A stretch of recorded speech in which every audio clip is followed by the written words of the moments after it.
In the previous video, we examined the role of belief in Broom Shakalaka. Throughout the course of the video, we saw how the Broom Shakalaka acts as a symbol for belief in the idea of redemption. The miraculous acts shown in the infomercial serve only as a conclusion to the process of gaining that belief, not as a reason for the belief itself.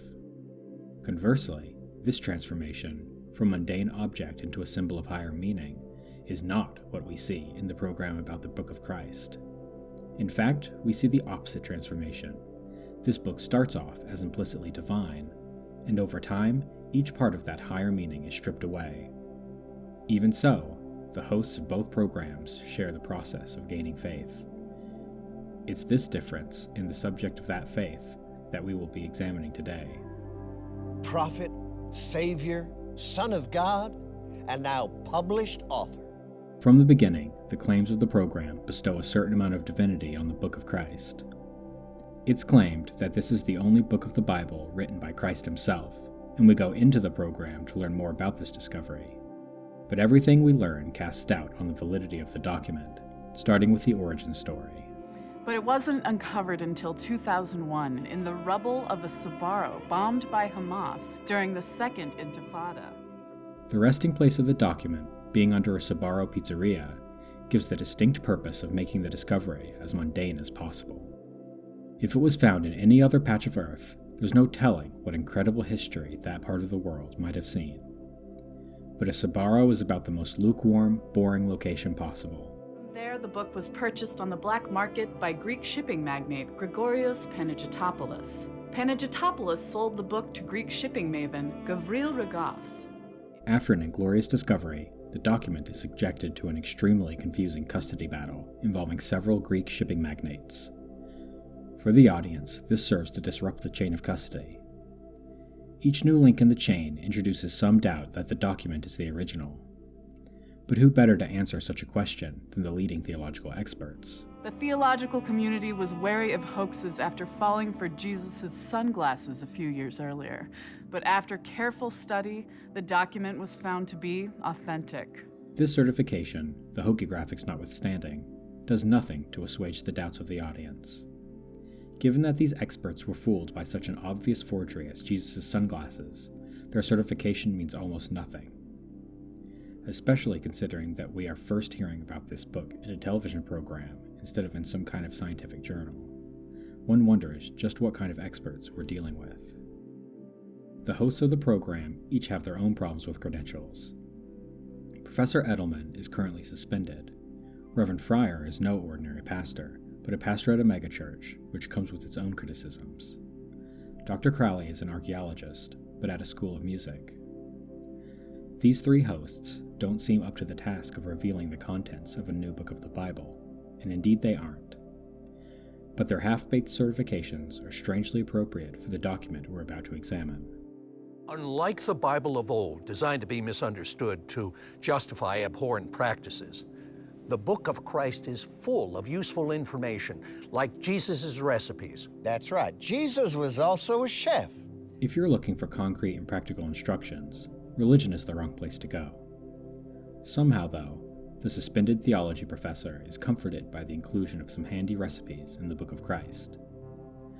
Alchemical texts have similarly specific recipes, but as Jung shows us, these procedures are symbolic only, representing the individuation process, instead of any real chemical reaction. What does a recipe for over-citrus tilapia symbolize? Maybe that this book is a lemon itself. Maybe in some places Jesus meant to write fig. Yeah. Figs wouldn't overwhelm a dish like lemons do. The dish specifically called for this many lemons. At this point, we can see our hosts struggle, to varying degrees, with the discovery that Jesus' divine recipes have much to be desired. Dr. Crowley is plainly repulsed. Professor Edelman tries to bargain away the dissonance, and Reverend Fryer is blandly accepting. The struggle in this scene is wholly due to the book not having a greater symbolic meaning. If the text acted as a symbol to a larger meaning, the recipe could be abstracted and understood in terms of the symbols involved. But the text is not symbolic of a larger meaning. It exists only as itself. If you want to believe in the power of the book, you also have to have faith in sugarless lemonade. Why say goodbye to tattoos when you can say see ya later? No! We can contrast this with the Broom Shakalaka. What does it mean that setting 358 is the laser tattoo removal device?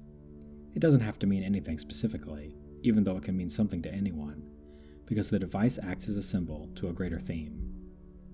Each part of it is a part of a larger whole, which gives it a context for interpretation. But the Book of Christ lacks this context, meaning each part of it has to be interpreted literally. As this program has progressed, the book has been stripped of its divine status, appearing to be little more than an offensive diary and pages of crude doodles. But the host's belief in it only grows as time goes on, which comes with its own dangers. The argon used to preserve the document acts as a metaphor for the dangers of imbuing something mundane with the divine. First acting as an archival preservative, the argon allows the hosts to sit near the book without damaging it. As time goes on, they identify further with the book and request to be purified with the argon as well. The most reasonable person in the room, Chef Tomas, who, by the way, has the most legitimate credentials of all, being a former Vatican chef, warns them that the argon is slowly poisoning them. He tells the story of being at Lake Nyos in 1986, when a cloud of carbon dioxide boiled out of the lake, killing thousands. They disregard his attempt to bring them back to reality, and he swiftly exits as the last sane person in the room.